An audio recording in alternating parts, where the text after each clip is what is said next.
Olá, boa noite. Veja no Brasil TV desta segunda-feira, dia 23 de janeiro. A Central Única das Favelas recebe doações do país inteiro para ajudar os Yanomami, que sofrem com fome e desnutrição severa. A polícia procura mais um suspeito de participar da chacina que chocou o Distrito Federal. 7 corpos já foram encontrados e 3 pessoas estão presas. Agentes de segurança se envolvem numa confusão generalizada em Copacabana.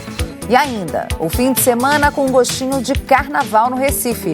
O bloco Galo da Madrugada levou carros alegóricos para a Avenida Boa Viagem. Agora no Brasil TV.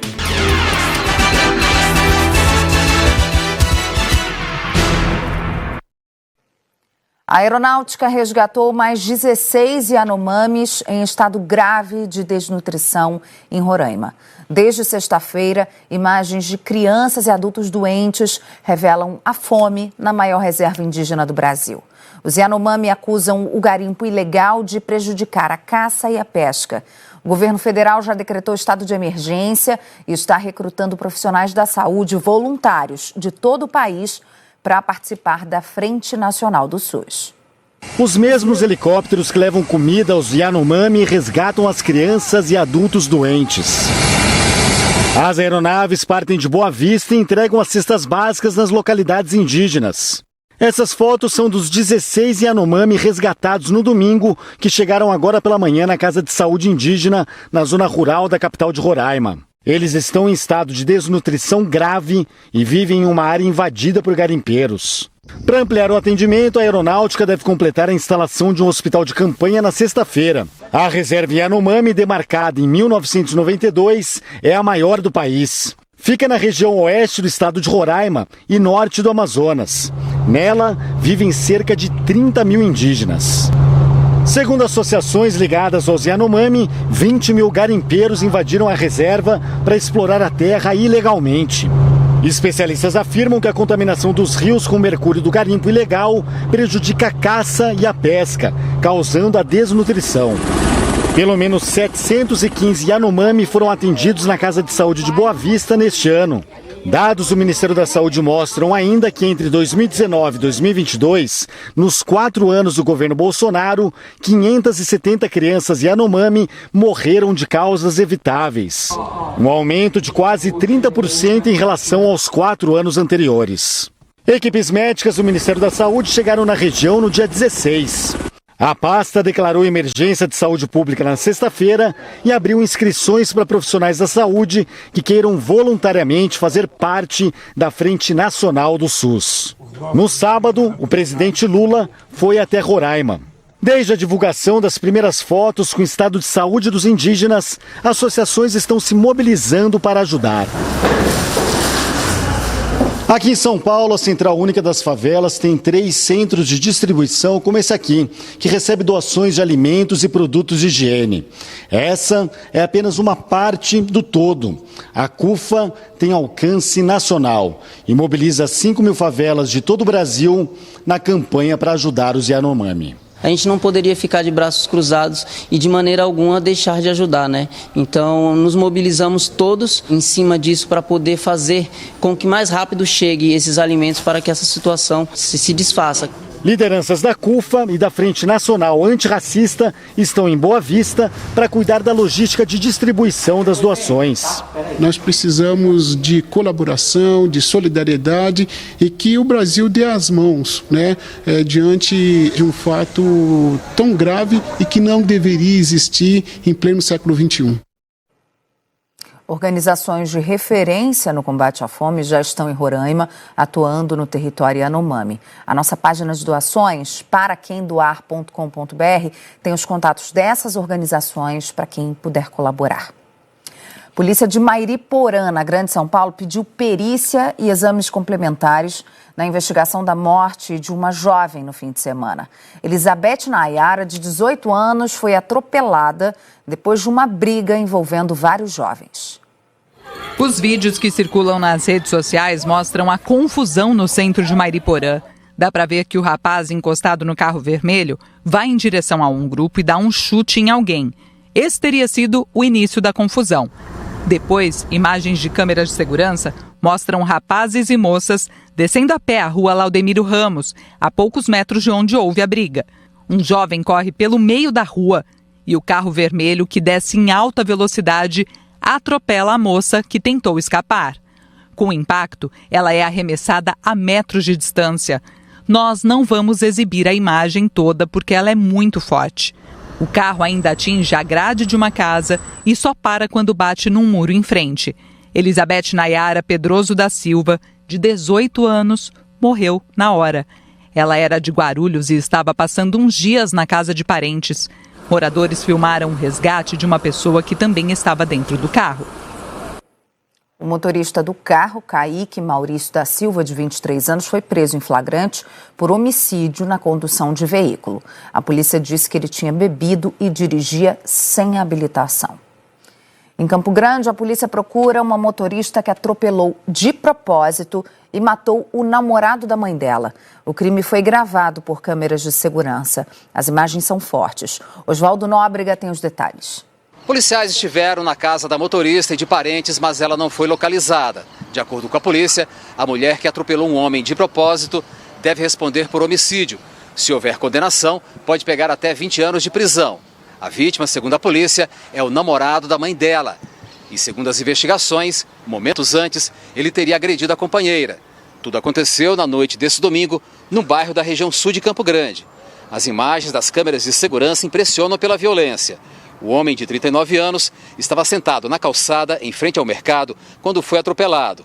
O funcionário do mercado, que estava conversando com a vítima, conseguiu desviar e não foi atingido. No carro estavam duas mulheres. Depois de atropelar a vítima, a motorista deu marcha ré e jogou novamente o carro em cima do homem, que ficou ferido. A condutora ainda desceu do veículo e começou a discutir com a vítima. Fez gestos como se estivesse ameaçando e em seguida fugiu. A outra mulher, que estava no banco do passageiro, desceu do carro e permaneceu no local.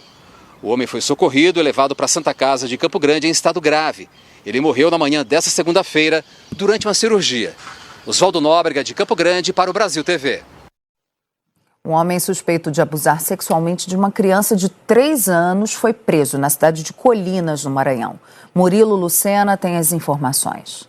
O crime aconteceu durante a madrugada deste sábado na cidade de Colinas, a 446 quilômetros da capital São Luís. De acordo com informações repassadas pela polícia, o homem identificado como Raifran de Souza Viana, de 19 anos, teria aproveitado a ausência da mãe para invadir a casa onde morava a menina de 3 anos, que estava sob os cuidados de uma idosa. De acordo com os investigadores, ele teria confessado que usou um lençol para amordaçar e também asfixiar a menina enquanto consumava o crime. Após a violência, fugiu do local.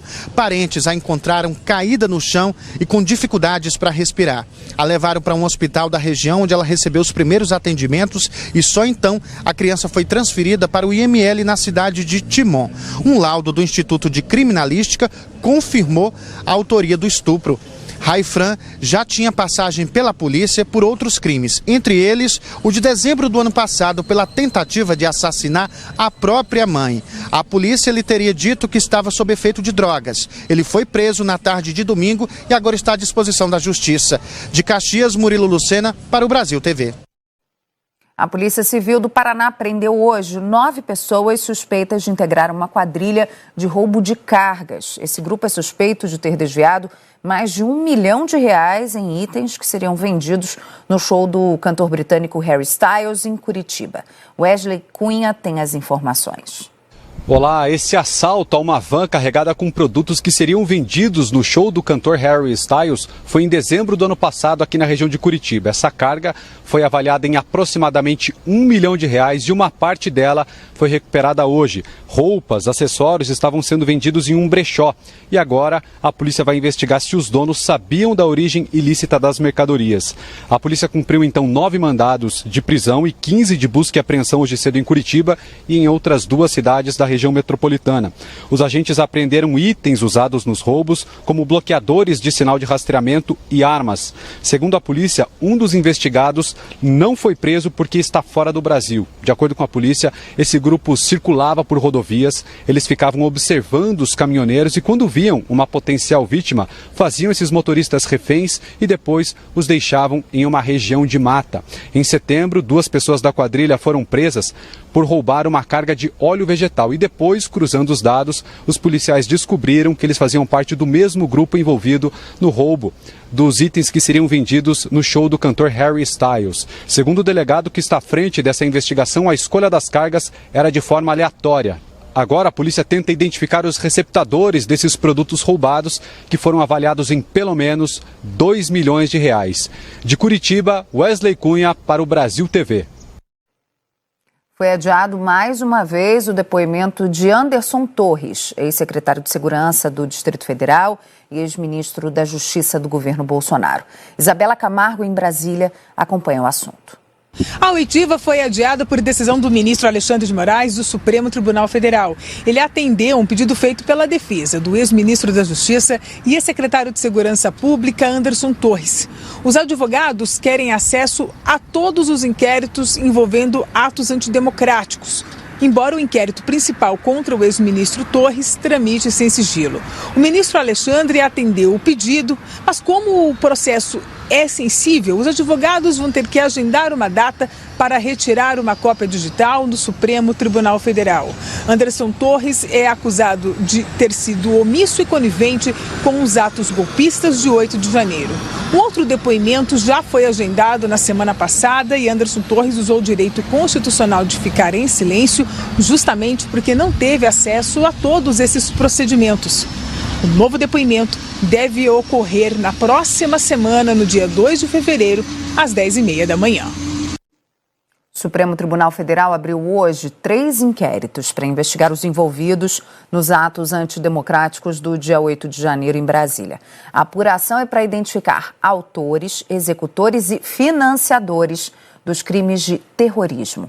Para a Procuradoria-Geral da República, os investigados cometeram 4 crimes previstos na Lei Antiterror e outros 6 do Código Penal. Ao todo, 7 apurações estão em andamento na Corte. Cobertura completa daqui a pouco no Jornal Nacional.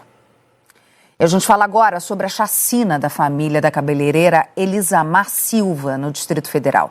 A polícia ainda monta o quebra-cabeça desse caso, que envolve assassinatos e o desaparecimento ao todo de 10 pessoas. 7 corpos foram encontrados, 3 homens estão presos e agora os policiais procuram um 4º suspeito do crime. Os filhos dela, para ela, era tudo, né? Trabalhadeira, minha filha, cuidava, né? Tudo, né? Cuidava do trabalho dela, ela levantava cedo para trabalhar, para trazer as coisas para dentro de casa para os filhos dela. Dona Nelita segue em choque com a brutalidade do crime que vitimou Elisamar da Silva e seus filhos, os gêmeos Rafael e Rafaela, de 6 anos, e Gabriel, de 7 anos. Os corpos de Elisamar e dos filhos foram encontrados carbonizados em Cristalina, Goiás. Além da cabeleireira e das crianças, outras 6 pessoas desapareceram. O marido dela, Tiago Belchior, os pais dele, Marcos Antônio e Renata, e Gabriela Belchior, irmã de Tiago e cunhada de Elisamar. Além de uma segunda família de Marcos, Cláudia e Ana Beatriz, mãe e filha.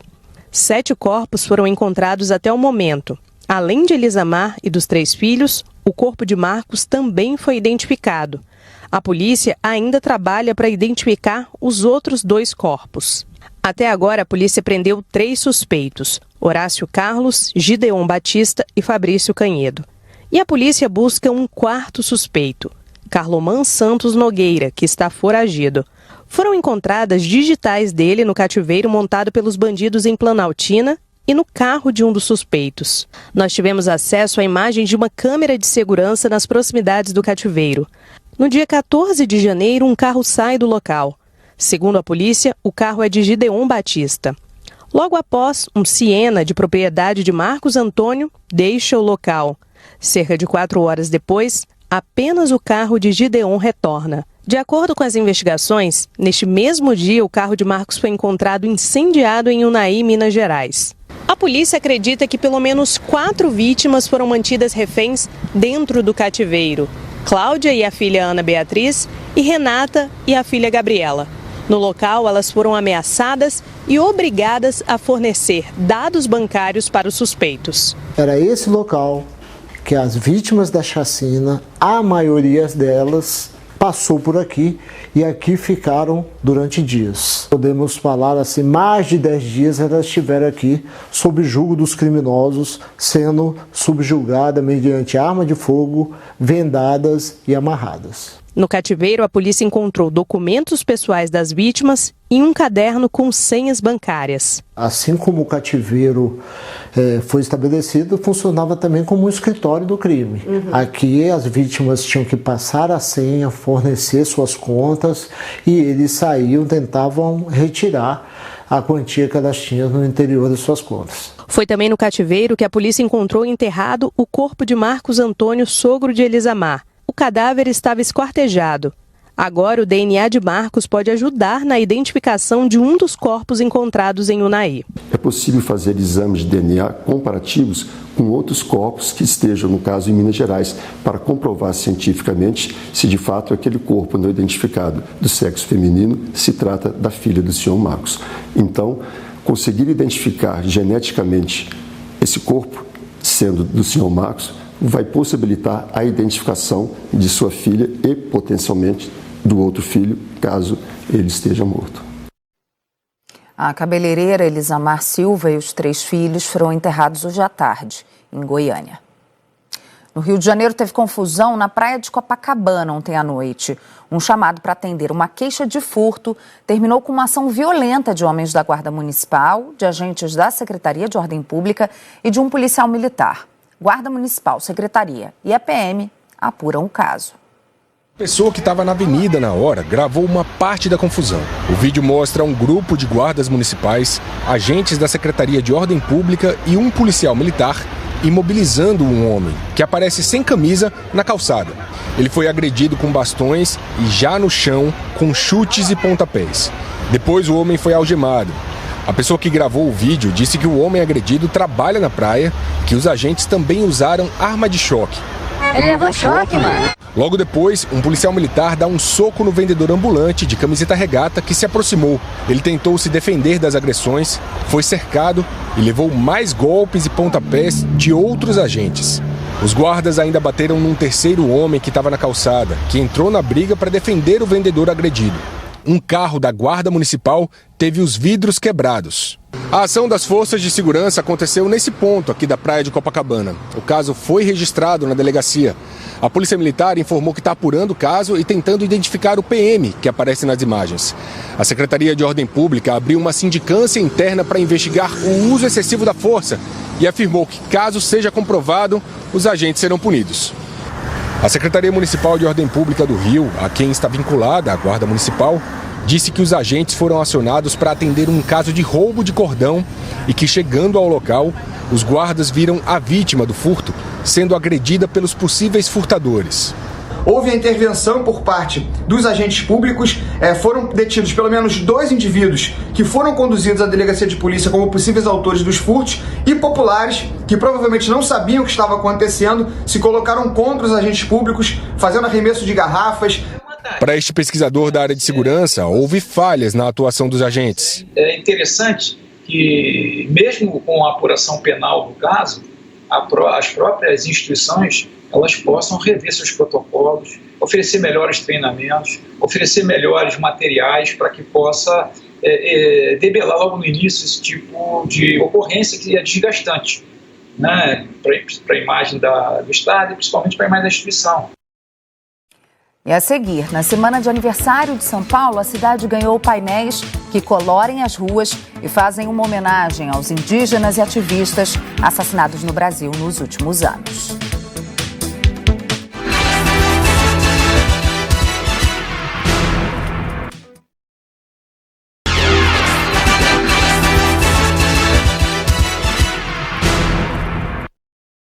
Brasil TV de volta, falta menos de um mês para o sábado do Zé Pereira, uma tradição no Carnaval de Pernambuco.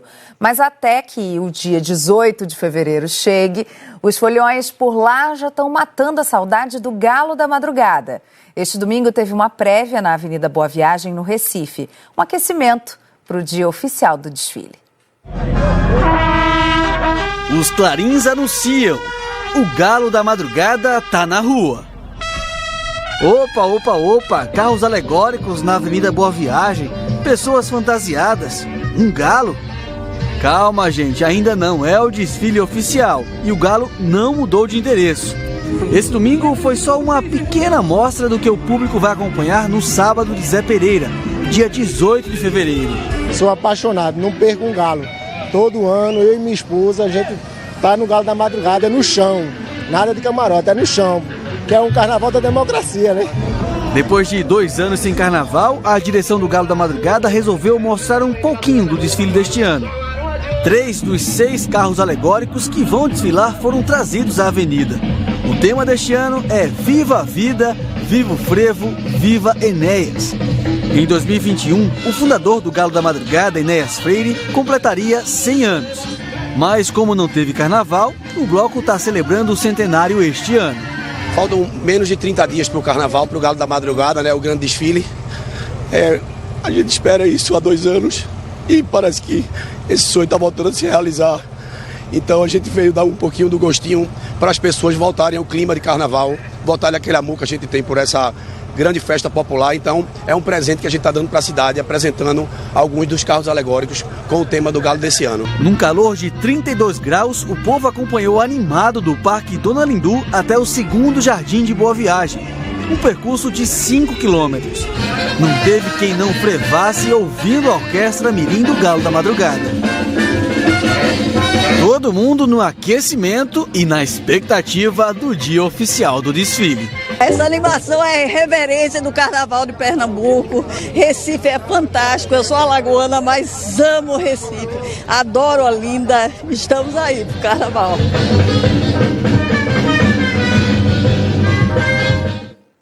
Esta semana, São Paulo completa 469 anos. A cidade ganha de presente 25 obras do artista visual e ativista Tiago Mundano. As intervenções são uma homenagem aos indígenas e ativistas assassinados no Brasil nos últimos anos. Reúne a equipe, prepara o material. Lá vão eles para mais um dia de arte. A ideia aqui é chamar a atenção para a preservação da Amazônia e dos povos originários. Para isso, os tradicionais lambe-lambes têm sido colados em pontos estratégicos da capital paulista e carregam em si um alerta. Somos a última geração que pode salvar a Amazônia. E como as imagens falam, uma intervenção artística como essa desperta quem está na rotina corrida de São Paulo para um assunto importante, a emergência climática mundial. Mais do que isso, traduz por meio da imagem de um homem a história de luta e resistência dos povos indígenas de todo o país. Ari Urueu-Uauau, líder indígena de Rondônia. A imagem dele foi parar nas ruas de São Paulo, primeiro neste mural de 600 metros quadrados criado pelo artista e ativista Tiago Mundano, bem no marco zero da capital.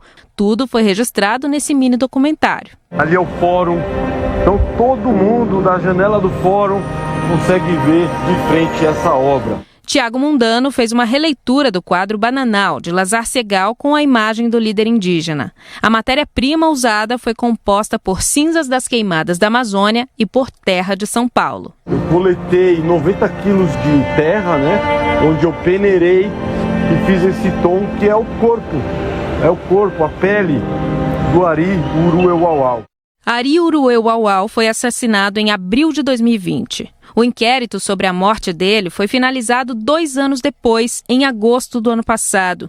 A Polícia Federal concluiu que o crime não está relacionado a questões ambientais, o que, segundo a ativista e indigenista Neide Suruí, é contestado pelos grupos indígenas. O Ari era um professor, era guardião da floresta, protetor da floresta, e nós acreditamos muito que isso se deve...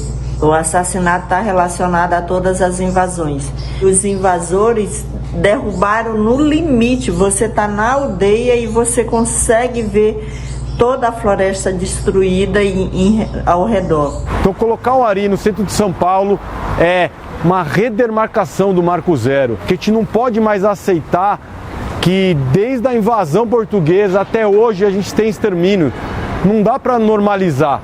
E essa ação de lambe-lambe, de colar em várias partes de São Paulo, é para trazer essa reflexão em outros pontos da cidade, né? A gente precisa olhar o passado para entender esse presente e construir um futuro mais justo, né? Nesse trabalho, o Mundano conta com o apoio de 25 artistas, entre eles o indígena André Huck.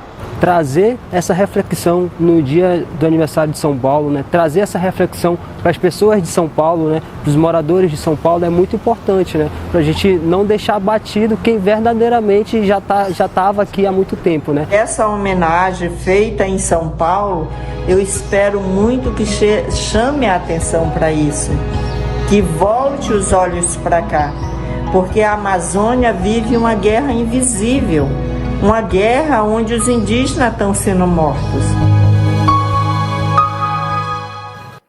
Brasil TV fica por aqui. Outras notícias logo mais no Jornal Nacional, às 20h30 da noite, hora de Brasília. Excelente noite para você. Até amanhã.